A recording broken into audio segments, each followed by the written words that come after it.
اور اسی طریقے سے استعانت اور مدد، استعانت اور مدد کے اندر بھی افراط و تفریط ہے۔ استعانت اور مدد میں افراط تفریط، وہ مطلوب نہیں۔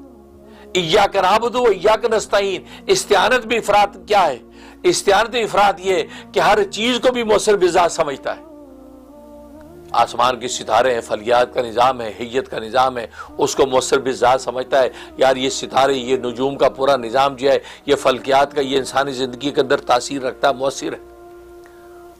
لہذا آپ صبح شام، آج تو یہ نجوم کا اور ستاروں کا نظام دیکھتے ہیں، صبح شام وہ آپ کے جو برج اور آپ کے ستاروں کے احوال آپ کو بتا رہے ہیں، اور آپ کہتے ہیں او اچھا فلاں ستارہ فلاں جو وہ برج کے اندر آ گیا، اور فلاں جو دائرے کے اندر آ گیا، فلاں وہ ہاتھ کے اندر آ گیا، لہذا اب یہ ہونے والا ہے، اور اس کو اصل سمجھ بیٹھتے ہیں۔ بس یہ جس کو نبی پاک صلی اللہ علیہ وسلم منع فرمایا کہ نجومی کے پاس اگر گیا اور غیب کی باتیں معلوم کی اور اس پہ ایمان لے آیا، تو فرمایا 40 دن تک اس کی عبادت قبول نہیں ہے۔ یہ کھلا شرک۔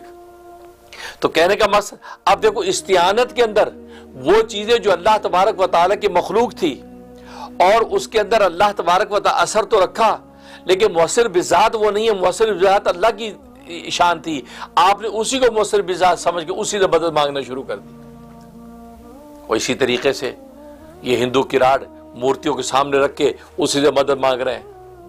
اسی طریقے سے بہت سی جنات اور جو بہت سی دیو مالائیں، ایسی ایسی کہانیاں جس کے اندر وہ انہی مخلوق سے مدد مانگ رہے ہیں، ان سے استعانت مانگ رہے ہیں براہ راست۔ ایسی ایسی چیزوں میں جو مافوق الاسباب ہیں، فرمایا کہ یہ اس کا مدد افراط ہے، استعانت میں آپ افراط کا شکار ہو رہے ہیں۔ اور دوسرا استعانت کے اندر تفرید کا شکار ہونے کا مطلب یہ ہے کہ جو دوا و غذا اللہ نے پیدا کر رکھی ہے، ظاہر اللہ نے اس کے اندر ایک اثر رکھا ہے، اور آپ دوا غذا کے اثر کا بھی انکار کر رہے ہیں۔ دوا غذا کی کوئی حقیقت نہیں ہے، آپ اس کا انکار کر رہے ہیں، آپ اس کے استعمال سے جو ہے منکر ہو رہے ہیں، کہا کہ ان کا کوئی اثر نہیں، سب کچھ ہونا تو بس اللہ ہی سے ہونا ہے۔ کہا کہ یہ رہبانیت، ایک ایسی رہبانیت اختیار کر لی کہ وہ خدائی سے کریں گے، یہ بھی دوا غذا بھی استعمال نہیں کرنی ہمیں، یہ رہبانیت ہے۔ اور اسلام نے کہا لا رہبانیت فی اسلام، اسلام میں رہبانیت نہیں ہے، رہبانیت کی اجازت نہیں ہے۔ آپ دنیا کی مادی نعمتوں کو چھوڑ کے جنگلوں کے اندر نکل جائیں اور ڈنڈوت بجاتے ہوئے حرور کرتے ہوئے نکل جائیں اور کہیں کہ بس اللہ ہی سے ملے گا جو ملے گا، بس ہمیں کچھ بھی نہیں کرنا۔ نہیں، اللہ تبارک و تعالی یہ سب کچھ جو عطا کیا اس لیے کیا، آپ اس کو سبب کے درجے میں استعمال کر کے اس سے نفع حاصل کریں، کیونکہ اس دوا آپ کا کام ہے کھانا، اس پہ شفا اتارنا اللہ کا کام ہے۔